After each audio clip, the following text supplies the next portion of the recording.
सांस की तकलीफ, घरघराहट, थकान और कमजोरी, वजन कम होना, सीने में तकलीफ, खांसी में खून आना, ये सब फेफड़े में खराबी होने के संकेत है।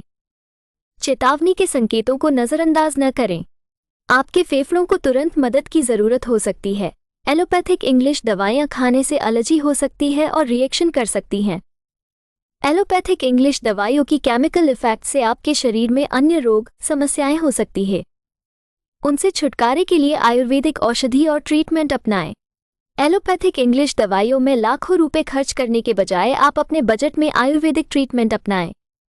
स्त्री पुरुष के शरीर में किसी भी प्रकार के रोग के सारवार के लिए आयुर्वेदिक ट्रीटमेंट और औषधि अपनाएं।